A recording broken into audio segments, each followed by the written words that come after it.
الحمد لله وكفى وسلام على عباده الذين اصطفى أما بعد أعوذ بالله من الشيطان الرجيم بسم الله الرحمن الرحيم إنما يتقبل الله من المتقين سبحان ربك رب العزة عما يصفون والسلام على المرسلين والحمد لله رب العالمين اللهم صل على سيدنا محمد وعلى آل سيدنا محمد وبارك وسلم اللهم صل على سيدنا محمد وعلى آل سيدنا محمد وبارك وسلم اللهم صل على سيدنا محمد وعلى آل سيدنا محمد وبارك وسلم.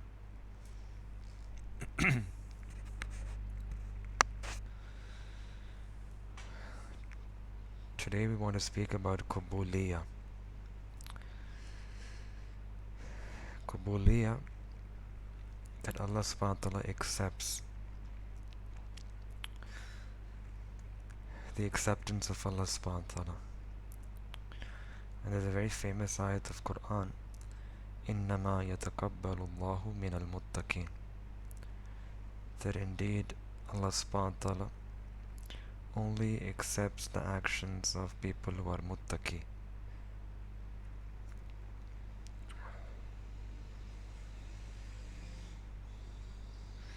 In other words, this word Qubul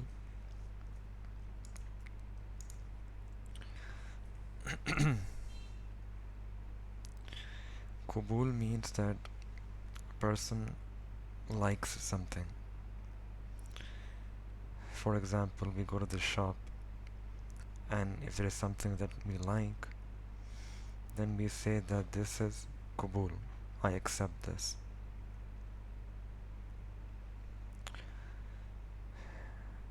At the time of nikah, the dullah, the bridegroom, is asked that do you accept that person in your nikah? And he says qabiltu, that I accept. Here Qubul means that I accept. I like this thing, and that's why I accept this thing. So in this ayat of Quran, Allah subhanahu wa ta'ala is saying that Allah subhanahu wa ta'ala likes the amal, the actions of the muttaqeen, and Allah subhanahu wa ta'ala accepts the actions of the muttaqeen.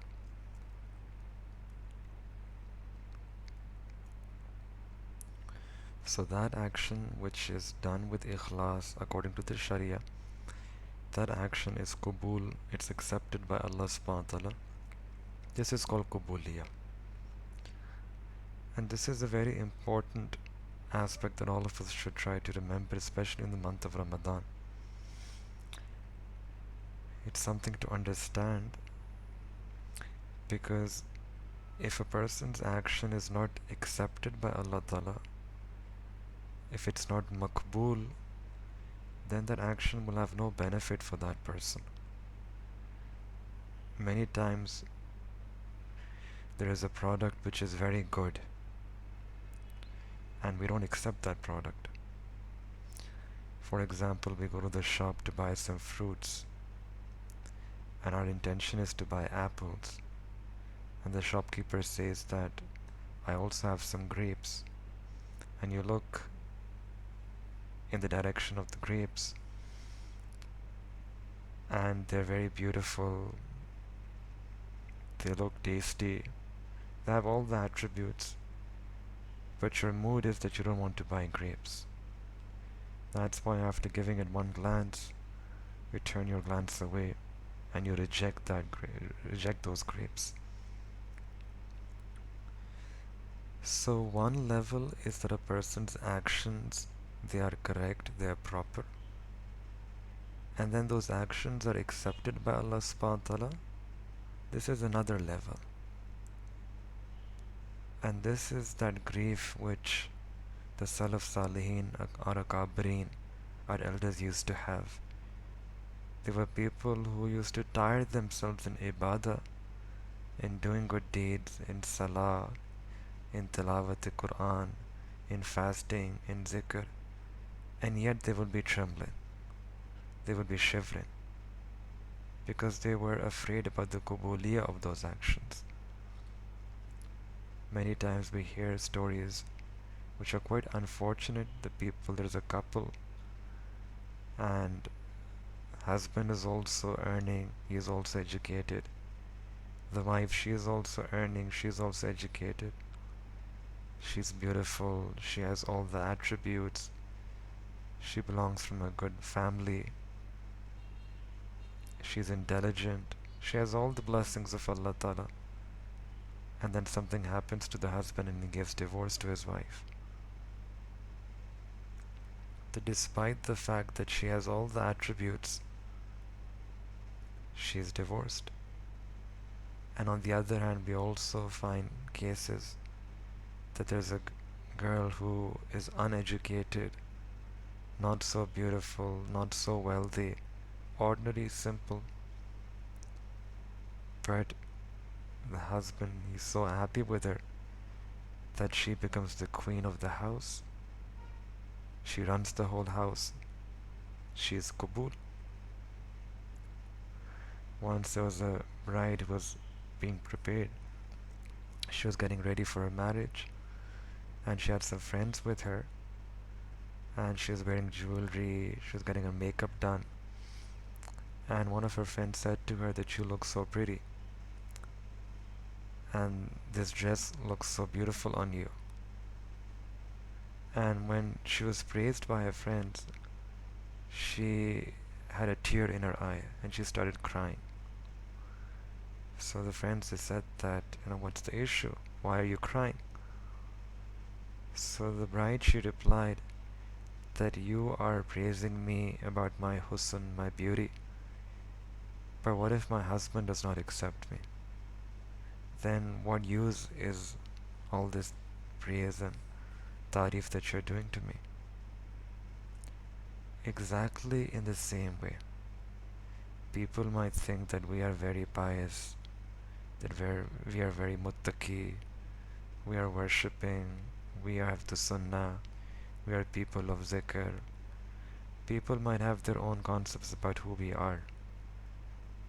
However, if Allah subhanahu wa ta'ala does not accept us, then what use is what other people say about us? So this is a very important point, that we have to live such a life in such a way that Allah subhanahu wa ta'ala becomes pleased with us, that Allah becomes happy with us. That is called Qubuliyah.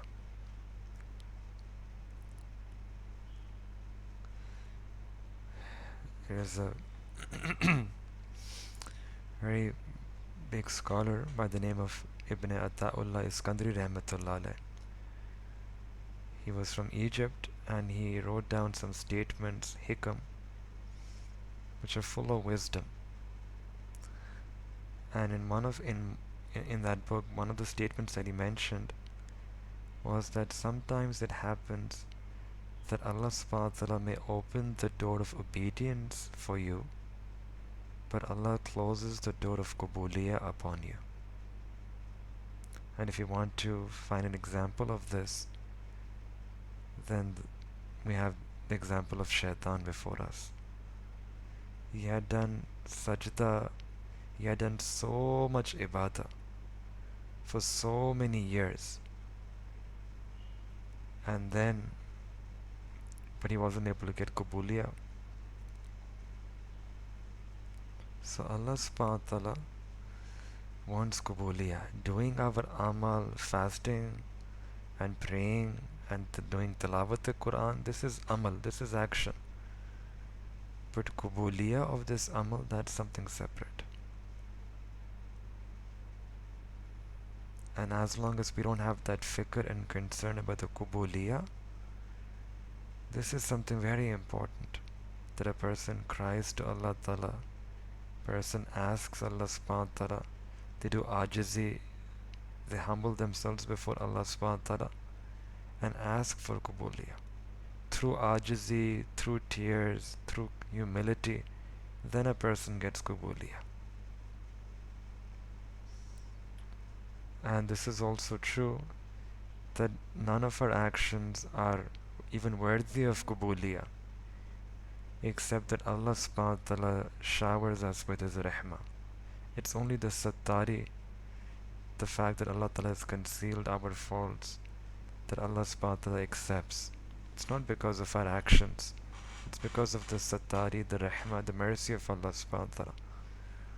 Imam Rabbani as al-Mujaddid al-Fasani rahmatullah alayhi in his Maktubat he has mentioned that a person who worships Allah subhanahu wa ta'ala with the utmost level of concentration and with the utmost level of awareness in his heart and with the utmost level of khushu and khuzu in his ibadah, still that ibadah can never fulfill the right that Allah subhanahu wa ta'ala has over that servant.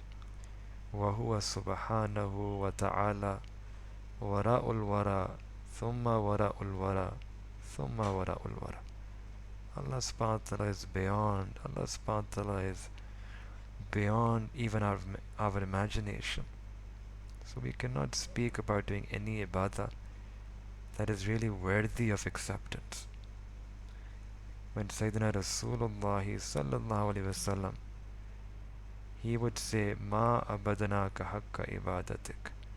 That Allah, we haven't been able to do your ibadah as was your right upon us. Imam Abu Hanifa rahmatullah alayh, 40 years he used to pray Fajr Salah with the wudu of Isha. And then he went to Haram, and then after doing Tawaf he came to Maqam Ibrahim and he prayed 2 rakat nafil, and then he made dua, "Ma abadanaka haqqa ibadatik." That person who spent 40 years of his life praying Fajr Salah with Isha's wudu, spent the whole night in worship. Even the neighbors used to think that he's like a pillar at night, such a long qiyam. That personality is saying, "Ma abadanaka haqqa ibadatik." That Allah, my ibadah will never be able to, I will never be able to fulfill your right. So we have to understand if sometimes that when our ibadah, this is a question sometimes people have also, that if our ibadah can never reach that level, then why is it that our ibadahs are accepted by Allah? How is it possible that Allah subhanahu wa ta'ala will accept our ibadah? And that's very simple. This is because of the mercy of Allah. Just like a child who goes to school day one and he comes back, his father asks him that, "What did you do?" And he says that, "I drew a painting." And when the father looks at that page, it's all colors and there are spots everywhere and there are lines everywhere and they're all crooked lines. But the father, he has shafqat, he has love for his son, and he appreciates the effort of his son and gives him some gift, some ice cream. So the ice cream that that person got, the child got, was not because of acing that paper, was not because of the beautiful drawing, but it was because of the muhabba, the love that the father had towards his son. That the father wished that he wanted to compensate his son for the efforts that he made. So our ibadah is not according to the shan of Allah subhanahu wa ta'ala. However, Allahu bin nasi la ra'ufur rahim. Allah subhanahu wa ta'ala is very soft and gentle and kind with his servants. Allah ta'ala looks at our mihnat, at our efforts, and his rahmah, out of his rahmah, Allah accepts our efforts. Even in Qiyamah, a person will be made to enter into Jannah because of the rahmat of Allah subhanahu wa ta'ala. And then in Jannah, the darajat that a person will get will be because of the amal. So entry into Jannah, dukhulul Jannah bifazlihi, will be due to the fazl and rahmat of Allah. And then inside Jannah, the rutubat, the ranking, the darajat, the maqamat, that will be bihasbil amal, according to our actions.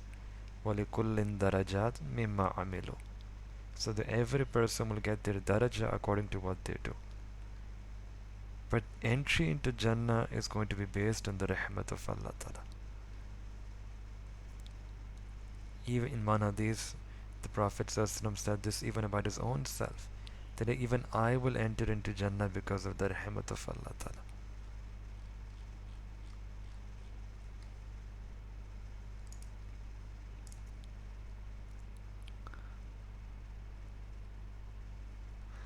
Now there is a question then comes up, that how do we know that our actions can be accepted by Allah subhanahu wa ta'ala? There should be some signs by which we can tell whether our actions are accepted or not, whether our actions are maqbool or not.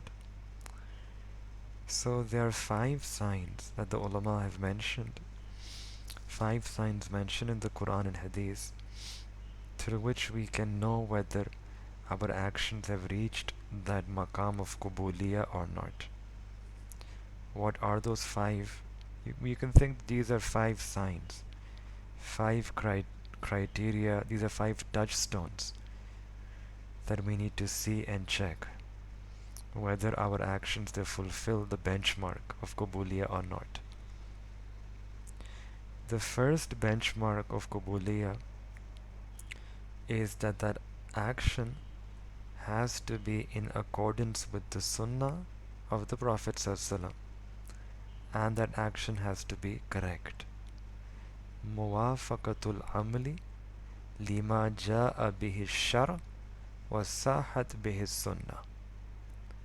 That amal has to be mutabik the sharia and mutabik the sunnah, in accordance with the sharia and the sunnah. This is the first condition of Qubuliya.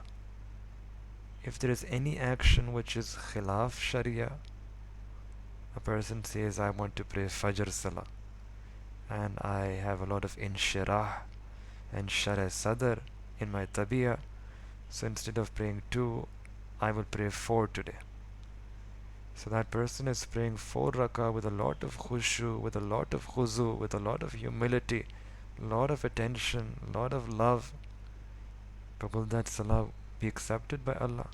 No, because it doesn't fulfill the first condition, that the action has to be in accordance with the sharia. This is a benchmark for our actions fi zahiriha. Any zahir, apparently outwardly, that action has to be in accordance with the appearance of sunnah. And when you look at that amal has to be in accordance with the sunnah, in the sharia. If it is not, then that action will not be accepted, will not be qabul. So this is a zahiri thing, something which a person can observe, see, look.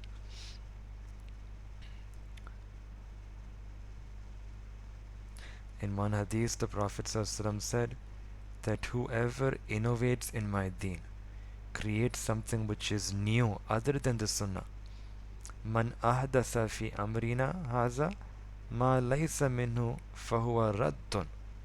So whoever creates something in deen which is not from us, fahuwa raddun, you're supposed to leave it.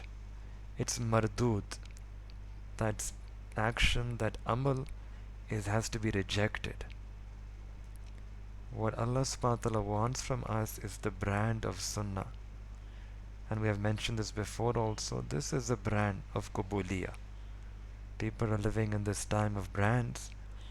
Qiyamah, this is the brand name that Allah subhanahu wa ta'ala wants, that Allah subhanahu wa ta'ala has tasked the angels with. That any action which is branded with the brand of sunnah, the angels will be looking whether the action has the sunnah brand or not.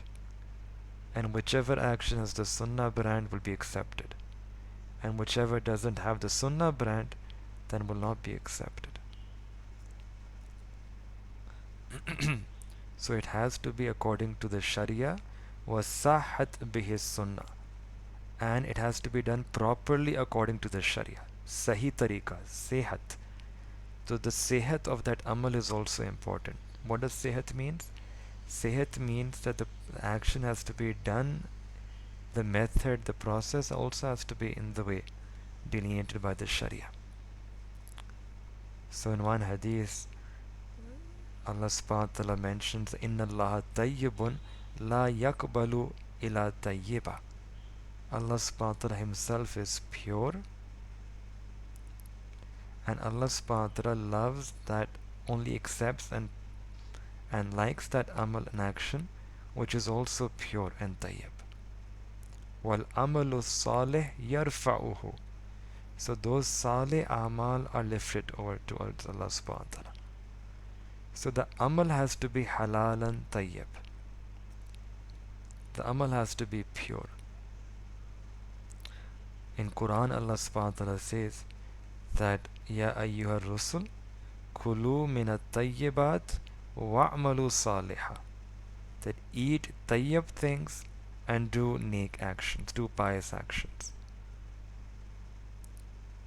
So we have to purify our food also.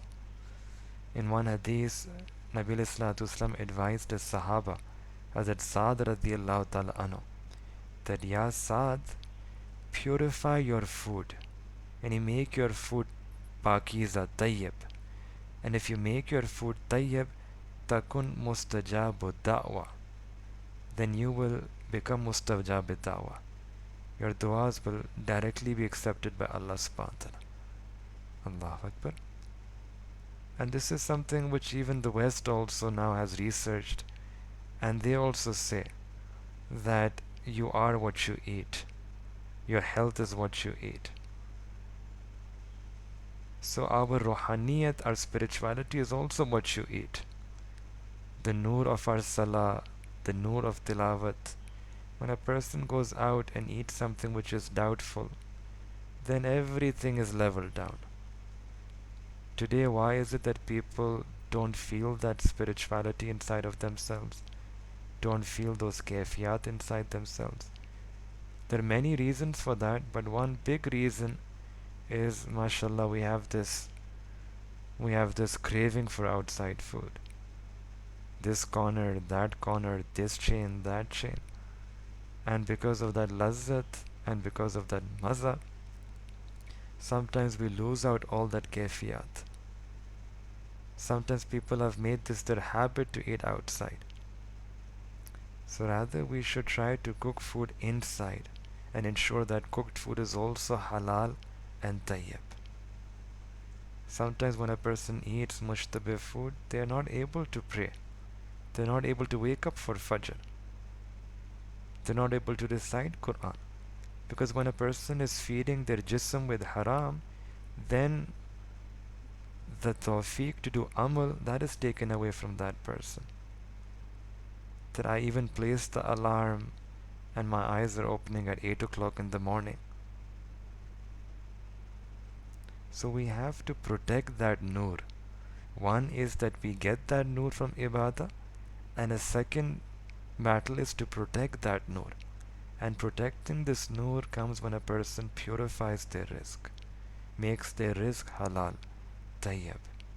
And that's why the Prophet ﷺ is advising the Sahabi that, O Saad, make your food pure, takun mustajabu da'wa. You will become mustajab da'wa. Your du'as will begin to be accepted by Allah. This is a very big blessing and gift. So this is the first criterion of Qubuliyah. That Mizanul A'mal in terms of the Zahir is that in the Zahir that Amal has to be in accordance with the Sunnah and has to be done correctly according to the Sharia, in a pure way, in a halal tayyib way. Then there's also a second sign, a second criterion. This is a criterion which is of the batin of that action. One was the zahir, outwardly what does that action look like? Sunnah, Sharia. Inwardly, what should an action look like? So the second sign then of Qubuliyah is ibtigha'u wajhillah bil amal, that the intention behind that action should be that I want to earn the rada, the pleasure of Allah subhanahu wa ta'ala. Our intention for every action is the khushnudi, the pleasure of Allah subhanahu wa ta'ala. That's why in one hadith the Prophet said, innamal a'malu bin niyat. That the correctness, that the reward of an action is dependent on the niyat of that action. The sihat depends on the niyat. If the intention is pure, it's a good intention, then that action will be accepted by Allah. And if the intention is not right, if it's sinful, if it's something other than Allah subhanahu wa ta'ala, then that action will not be accepted.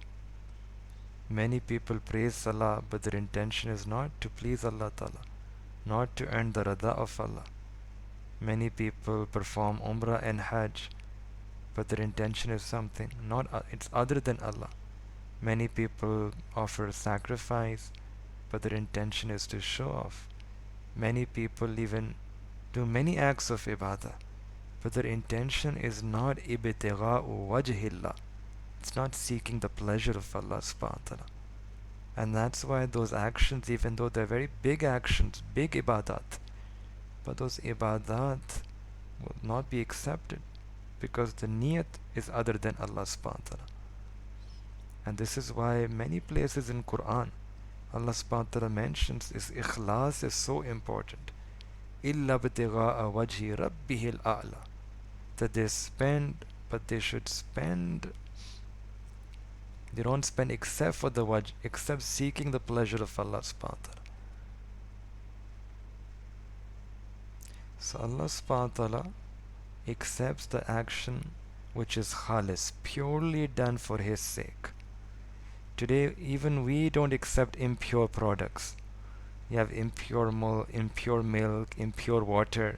People don't accept it. They want purity, 100% pure water, 100% pure milk, 100% pure juice. So Allah subhanahu wa ta'ala also wants 100% purity. That's why our Salaf Salihin, they used to say that whoever wishes that their actions are accepted by Allah subhanahu wa ta'ala, they should try to fix their niyat, fix their intention. Because Allah subhanahu wa ta'ala will give reward to that person for the niyat behind that action. If that action has the right intention, then even placing a morsel of food in your spouse's mouth, Allah will give you ajr for that. Allahu Akbar Kabira. So for the Qubuliyah of any action, there are two benchmarks there are two major big main benchmarks.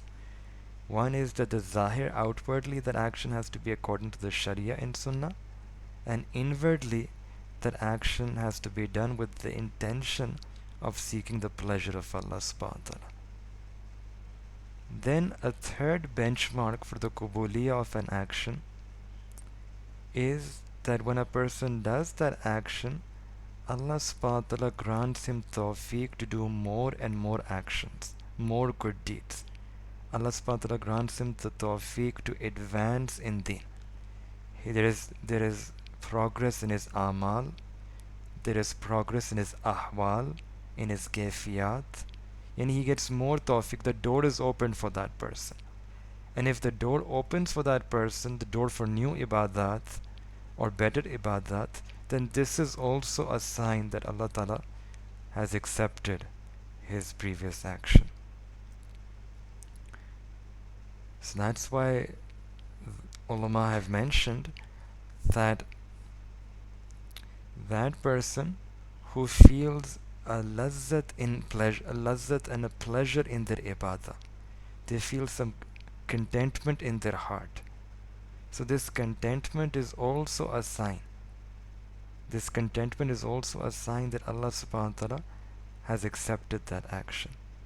So when you're getting ahwal, when you're getting kayfiyat, when you feel close to Allah because of that action, you get more tawfiq to do more amal, then this is a dalil that on the day of Qiyamah, this action will be makbul indallah.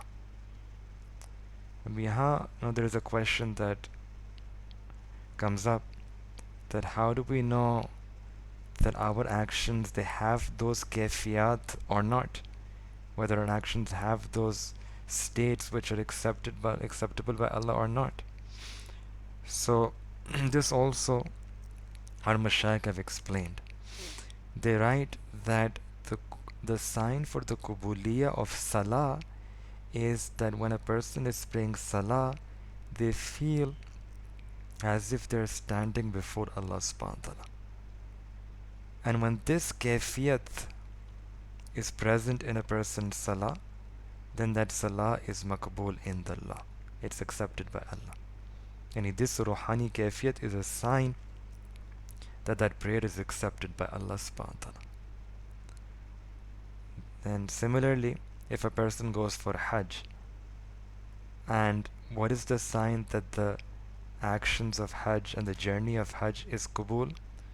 So they write that that journey, whatever time they spent during their journey of Hajj, if they were so engaged in the remembrance of Allah subhanahu wa ta'ala, that that person forgot about the worries of the dunya, the gham of the dunya, and he was able to disconnect completely and and completely connect to Allah subhanahu wa ta'ala, then this is a sign that that person's Hajj journey was accepted by Allah. Then third thing about tilawat Quran.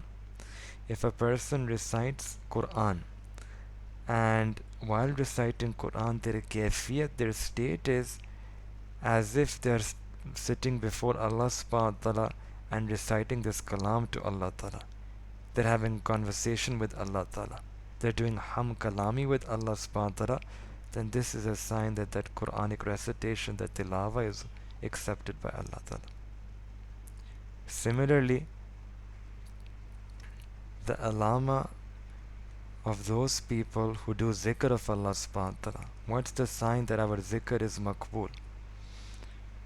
So if a person is doing zikr of Allah subhanahu wa ta'ala and they feel an awareness in their heart, they feel an awakening in their heart, they feel something in their heart, an awakening, some bedari in their heart, then that's a sign.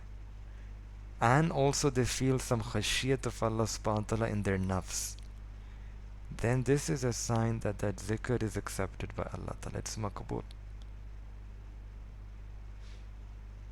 So if a person does these actions and they're getting these kayfiyat, then this is a sign that these actions on the day of Qiyamah, they are acceptable by Allah subhanahu wa ta'ala. Then the fourth benchmark for the qabuli of an action is al-mudawamatu al-amal, that the person gets tawfiq to be steadfast on this action. It becomes an adat, a habit. In Hadith Mubarakah, the Prophet ﷺ said, Ahabbul a'mali ilallah adwamuha wa inkalla, that the actions which are most beloved to Allah subhanahu wa ta'ala are those which are done consistently, regularly, even if they are few. So if there is a person who cannot recite Durood Sharif 1000 times, if they only recite 100 times in the morning and evening, but they do so regularly, this regularity is better than sometimes reciting 1000 and sometimes not reciting 1000. This mudawamat, this continuity. That's why our mashayikh, they say that we should have regularity in our mamulat, our tasbihat, our tilawat, our zikr, because even if a person does few, regularity and consistency is a sign that Allah subhanahu wa ta'ala has accepted our ibadah. has accepted our zikr, our ma'mulat. So now when we know these signs, and one benefit of knowing these signs is that we can reverse engineer, we can work backwards.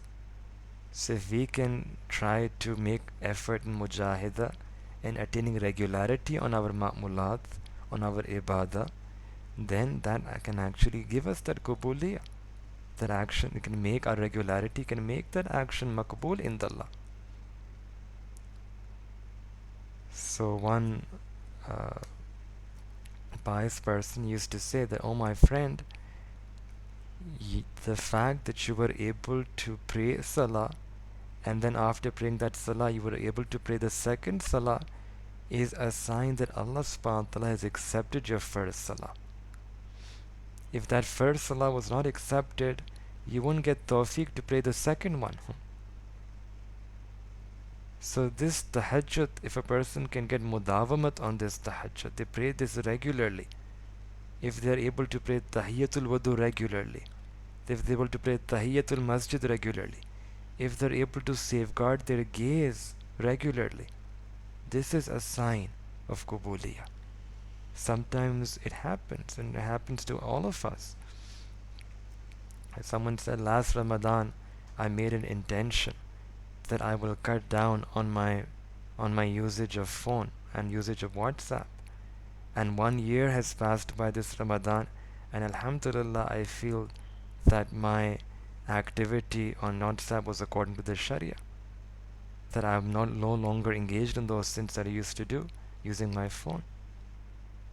So if they spend 1 year in such a way, that's a sign of qubuliyah. That dua they made in Ramadan last year, Allah Ta'ala accepted it and gave them tawfiq, that for the whole year round they were able to stay away from sins. So this is a dalil of qubuliyah, that a person gains consistency in that action, in doing that good deed or in staying away from that sin. Both ways. And this also means mudawamatu ala al-amal. This also has another aspect to its meaning, that action which is acceptable, which is accepted by Allah, then Allah subhanahu wa ta'ala allows that action to continue. What does this mean?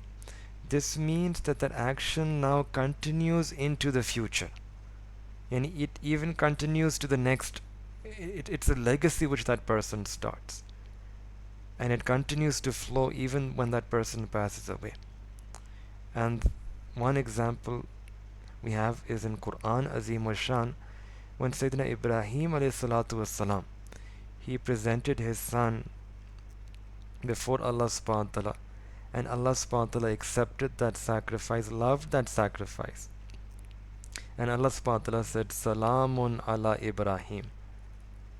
That salamti, this is like, colloquially you can say that Ibrahim, you have done very well, alayhi salatu wassalam, that you have done very well. Allah was very happy with Sayyidina Ibrahim alayhi salatu wassalam. But then when Allah Ta'ala was very happy with Ibrahim alayhi salatu wassalam, and Allah subhanahu wa ta'ala accepted that sacrifice, Allah subhanahu wa ta'ala also then allowed that sacrifice to continue in the subsequent ummats. Allah says in Quran, وَتَرَكْنَا عَلَيْهِ فِي الْآخِرِينَ, and we left that as a favorable mention among later generations. And that's why even today, all of us, Eidul Azha, we celebrate, we do amal on the sunnah of Sayyidina Ibrahim alayhi salatu wassalam. That amal is now jari, that amal is now flowing, and this is the sign of qubuliyah of that amal. Imam Azam Abu Hanifa rahmatullah alayh, Allah subhanahu wa ta'ala gave him such qubuliyah that today you travel from east to the west, and it's not just Pakistan, India, Bangladesh, many other places, Uzbekistan, Kazakhstan, Tajikistan, all you will find fiqh Hanafi. China, fiqh Hanafi, and Turkey, it's fiqh Hanafi. You go to Sham, Damascus, Syria, it's fiqh Hanafi. It's Allah subhanahu wa ta'ala gave qubuliyah. And what's interesting is that in those countries where they don't have fiqh, the fiqh of Hanafi fiqh, where and there are many countries like that, where they're doing ibadat according to Imam Malik rahmatullah alayhi's fiqh, but in their court cases, the decisions that they give are according to fiqh Hanafi. In Sudan, for example, this is what happens, that their amal, their actions, ibadat are according to the fiqh of Imam Malik rahmatullah alayh, but their court cases, their decisions are according to the fiqh of Imam Hanifa rahmatullah alayh. And someone asked him that what's the reason for this, and they said that in the adalat, those court cases, uh, the depth, the level of depth that we find in Hanafi fiqh, we don't find that depth in other fiqhs, in Maliki or Shafi fiqh. In Jami Azhar in Egypt, one of the teachers said that here also ibadat are according to Imam Shafi rahmatullah alayh, but our court cases are according to Imam Hanifa rahmatullah alayh. This is kubuliyat. This is kubuliyat that Allah subhanahu wa ta'ala we can give so many examples. This is kubuliyat in fiqh, kubuliyat in hadith. Today no person can become a scholar and alim or alima except that they study the Bukhari Sharif of Imam Bukhari rahmatullah alayh. Allah subhanahu wa ta'ala gave such kubuliyah to Imam Bukhari rahmatullah alayh. Similarly, we can look at Darul Uloom Deoband Madrasa. Today there are many madaris, there are many institutions of learning, but the kubuliyah that Allah subhanahu wa ta'ala gave to this Darul Uloom Deoband in India, throughout the world you find madrasas or offshoots of this madrasa.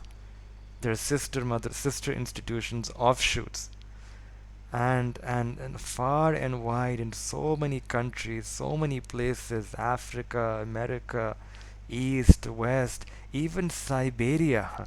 Once our own Sheikh Azaji went to a place where there are like 6 months, there are summers and 6 months winters. 6 months you see the sun, 6 months you don't even see the sun. And there also they found that they were teaching fiqh Hanafi. So this is kubuliyah, that at the end of the world, places which are at the end of the world, they're teaching this fiqh. They're teaching. There you have students of Darul Uloom Deoband there, who are present, who are teaching, who are spreading knowledge of ilm-e-deen.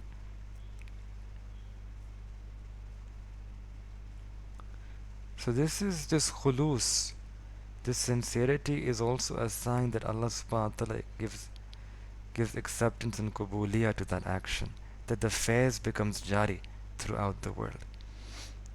And the fifth and the last alamat or benchmark for the kubuliyah of an action is taqwa, that a person does amal with ihtiyat, by taking precautions. Sometimes we end up in a situation where we are thinking whether we should do this or we should not do this. So if we are on the safe side, that is called taqwa, to be on the safe side.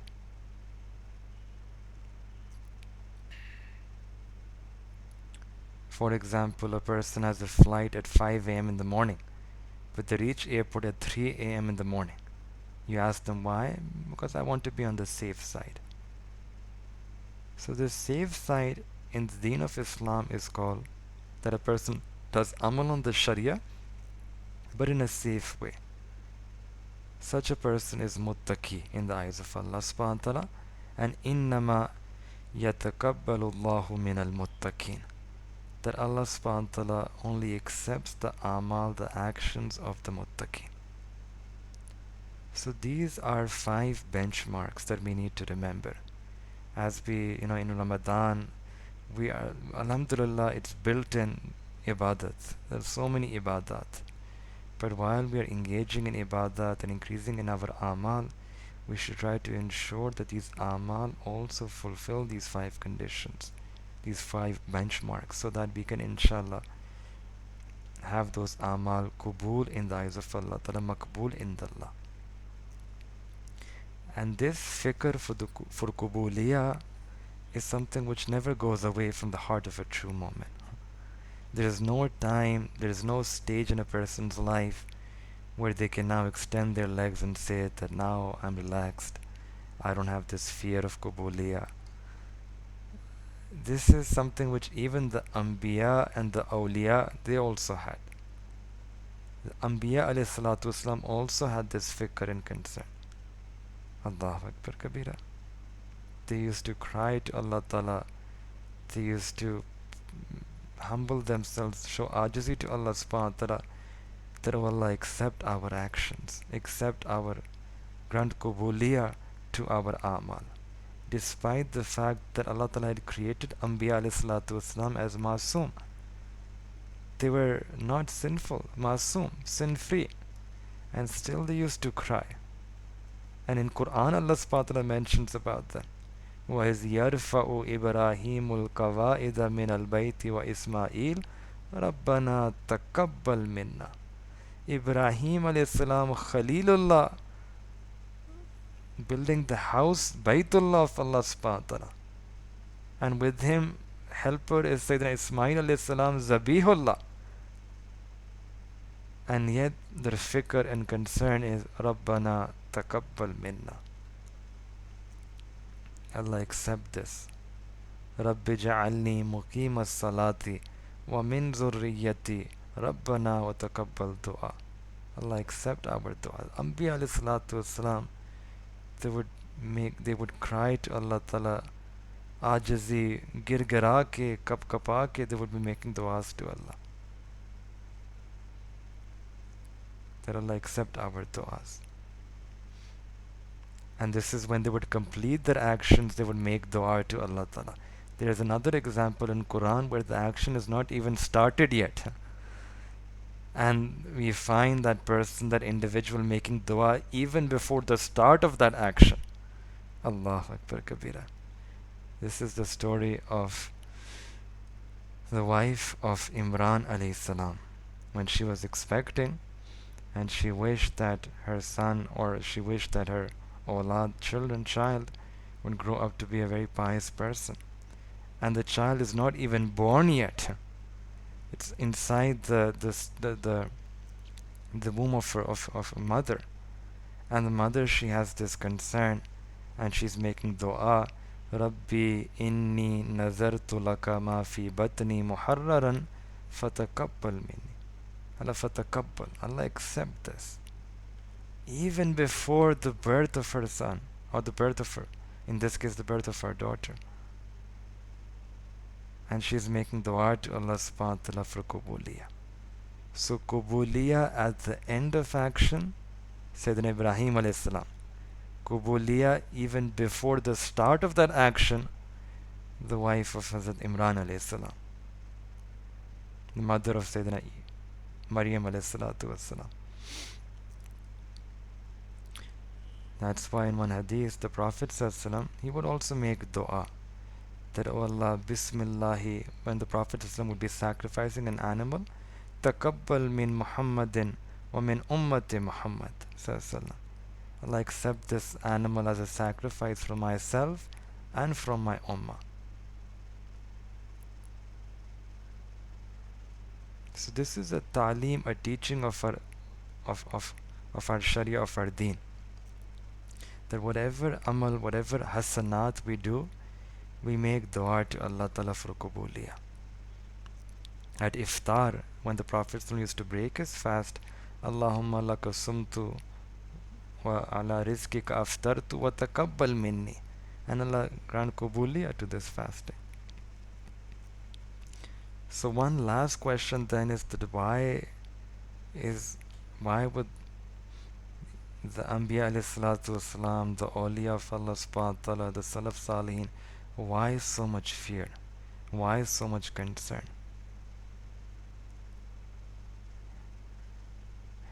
And the reason is because, yes, Allah subhanahu wa ta'ala is Rahim. Allah subhanahu wa ta'ala is Kareem. Allah subhanahu wa ta'ala is Sattar. Allah is Ghaffar. Allah subhanahu wa ta'ala is Rauf. All these sifat are present in Allah subhanahu wa ta'ala. But Allah subhanahu wa ta'ala also has one more sifat, one more attribute, which is that Allah subhanahu wa ta'ala is independent, As-Samad. As-Samad means that Allah subhanahu wa ta'ala doesn't need anyone. everyone else is needy of Allah Ta'ala, Allah subhanahu wa ta'ala is independent, mustaghni. And this beniyazi of Allah Ta'ala, this independence, this istighna of Allah subhanahu wa ta'ala is what our Salaf Salin used to listen to. They would hear and they would tremble. Their hearts would begin to shiver and quiver, that we don't know if our actions will be qabul in Allah or not. They had everything. They had the best of actions, the best of ikhlas, the best of creation, and still the Anbiya alayhi salatu wasalam used to be crying throughout the night, making dua to Allah Ta'ala for qabuliyah, because they understood the beniyazi, the independence of Allah, that Allah is independent. They were afraid of the tadbir, the plans of Allah Ta'ala, whether Allah will accept our ibadah or not.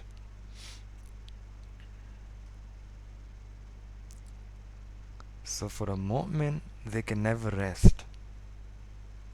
They can never rest.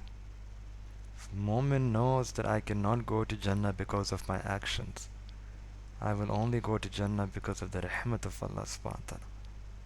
Even the Sahaba Ikram who had the glad tidings that you are radiyallahu anhum wa radu an, Allah is pleased with you and you are pleased with Allah.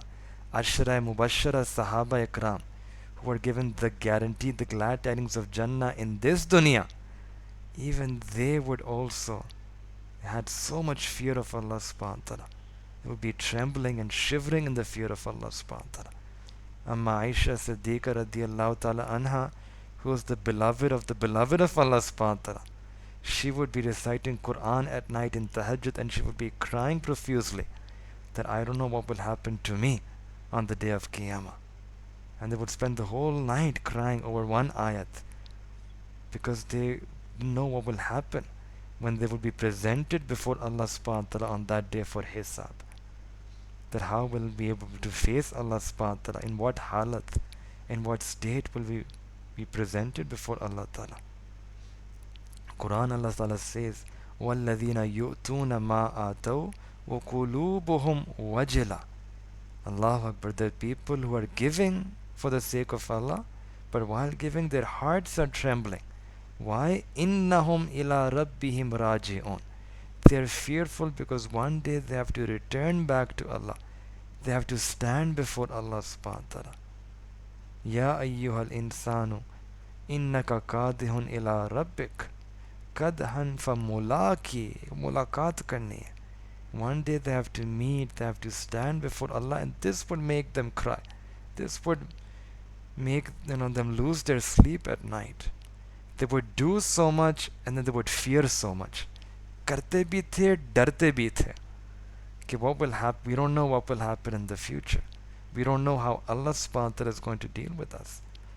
Because this was the independence, the samad, the attribute that Allah ta'ala is independent. In Hadith Mubarakah, there was mentioned a story of a person from Bani Israel, was a very big worshipping servant of Allah. And he worshipped Allah ta'ala for 300 years. Our life is not even 60, 70 years. 300 years of ibadah until he became mustajabud dawat. Whatever dua he used to make, kubul. He reached such a high rank, and then he made a mistake. And about that person, Allah Ta'ala says in Quran that this person wattaba'a hawa, that he did ittiba, he followed his nafs. And then what happened? فَمَثَلُهُ كَمَثَلِ الْكَلْبِ, that uski misal فَمَثَلُهُ كَمَثَلِ الْكَلْبِ, that his example is like of a dog. Allahu Akbar Kabira. 300 years of ibadah. He was doing sajda to Allah. He was doing ruku to Allah. And then Quran is saying that his example was like the example of a dog. A person's heart starts to tremble. As a Shaykh al-Hadith Rahmatullah alayh has mentioned the story of Abdullah Andalusi Rahmatullah alayh. We'll just mention this last story and then we'll end. He was a Hafiz al-Hadith. He knew 100,000 Hadith Mubarakah. And he was Hafiz al-Quran. He was a teacher of many of his students. And one day he was traveling, going through some village, and he saw a cross, the cross of a Christian. So he saw a cross, and he said that, these Christians they're so foolish that they are associating partners with Allah subhanahu wa ta'ala. But this was it. This was just a thought that came to his mind. And he felt, and this was the thought, that if you were on Hidayah, it's not the kamal of your akal, it's the kamal of Allah's fazl upon you. So, but this was a thought that came in his mind, that he looked down and and this is what became a sabab, that these are so foolish people. So he attributed his iman to his own akal. Rather, this iman was because of the fazl of Allah subhanahu wa ta'ala. He should have attributed it. Adab was to attribute this iman towards Allah ta'ala, that whatever kayfiyat I have is because of Allah. But when he had this thought, he made this mistake. So as a result, all the kayfiyat that he had in his heart was taken away. Everything left him, completely empty. And he was making wudu near a well, and he saw some women. And one gaze and that desire for women came into his heart. And he said to his students, leave me, go back. And he came to the father of that girl and said, I want to marry your daughter. Father said, we are Christian, and if you want to marry my daughter, you have to live with us because you're a stranger. We don't know anything about you. To live with us for 2-3 years. So he said that, I agreed on that condition, that I will live with you and I will do whatever you tell me to do. What was the work that he had to do? He would tend to the pigs. Allahu Akbar Kabira. Every day he would take their pigs out and he would take them on a walk. This is a person who knew 100,000 ahadith, who was a source of hidayah for so many people. And when Allah is saying, when my rahmah goes away from a person, then you are taking these pigs and you go and take them, and you're tending to the pigs. 1 year passed by, 2 years passed by. Then one of his students, as a Shibli Rahmatullah alayh, he returned, because he knew in his heart that my Shaykh is muttaqi. My Shaykh is a pious person. He is pious, but he is just trapped in this test by Allah's azmaish. He is trapped in this kafiyat. So Allah inshallah will shower His mercy, will remove this kafiyah, will return my Shaykh back to that maqam. So he asked people that where is Abdullah Andalusi, and they told him that he's inside the jungle with the pigs. He went inside the jungle and he saw that same, his own teacher, he was wearing that same libas, that same clothing with which he would ascend the pulpit and give Jummah khutbah. And now he was wearing that same libas and he was with the pigs. Allama Shibli Rahmatullah alayh came near and said, "O my teacher, O my Shaykh, you were Hafiz a Quran. You remembered, you knew Quran, memorized Quran."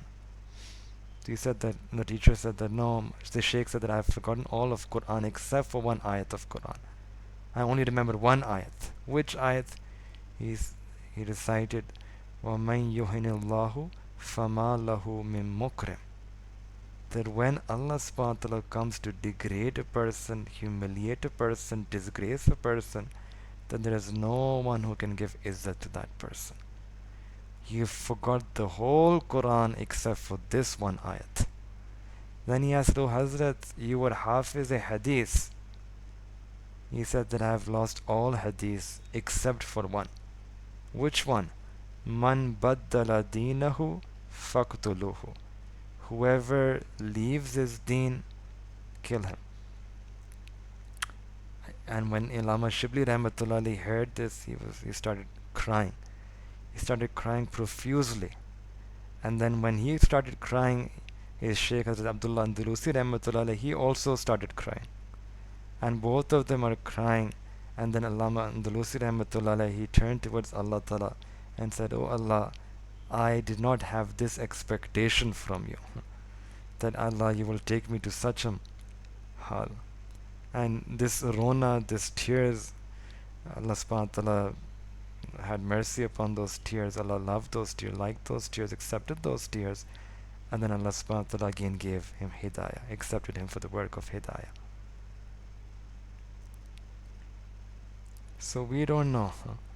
So what we understand from this story is that we have to spend our whole life with this concern, with this tear, with this fikr. Karna bhi hai aur darna bhi hai. We have to become people of amal, and we also have to become people who have this fikr for the kubuliyah of our amal, whether Allah will accept our amal or not.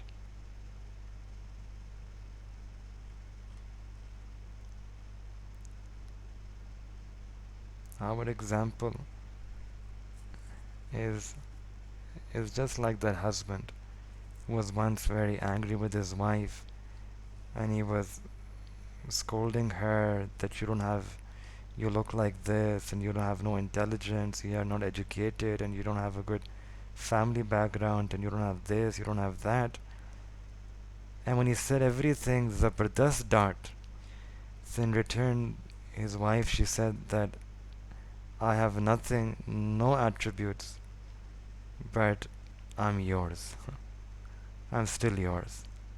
And the husband, he loved us so much that he accepted her. So we should also sometimes turn towards Allah subhanahu wa ta'ala in the same way. That Allah, we have nothing, no attribute, no ahliyat, no qabiliyah. But Ya Rabbi Kareem, Ya Allah, we are yours. We recited the kalma. Allah, we gave shahada about your wahdaniyah, about your tawheed. Allah, bande to aap hi ke. We are your servants. Our name is written among your servants. Even though we are sinners, we are people who sin, we are people who are heedless, we people who make mistakes. But Allah, we are still your servants. We are your sinning servants, but still your servants. We are not outside the fold of your ubudiyah. We are still within your ibad. Allah, you are our Rabb. First, Allah, we ask you to again bring us within the folds of your rahmah, and Allah, accept us. And Allah, make us such that we become pleasing to you. This is a dua. Allah, make us such that we become pleasing to you. Allah, grant us that one glance of rahmah, Allah, one glance of muhabba, such that we become loved by you. That aapko pasand aa jaye. Ki you begin to like us, you begin to love us. Because our whole life is just dependent on one gaze of Allah Ta'ala. One gaze of Allah's rahmah, one gaze of Allah's muhabba. It's enough for us to travel this ocean of life. So Allah, we make dua to you. Allah, that shower us with that one glance of muhabba. Allah, this will solve and fix all our problems and issues.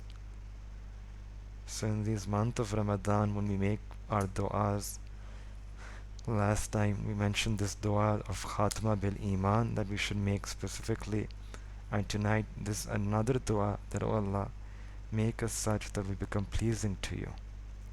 This is the summary of all our du'as. Allah, just make us such that we are acceptable to you. Innama yatakabbalu Allahu minal muttaqin. Allah subhanahu wa ta'ala accepts the amal of those who are muttaqi. We make dua that may Allah subhanahu wa ta'ala grant all of us a life of taqwa, life of tahara, and may Allah subhanahu wa ta'ala include all of us among those people who are muttaqin. Wa akhiru da'wana and alhamdulillahi rabbil alameen.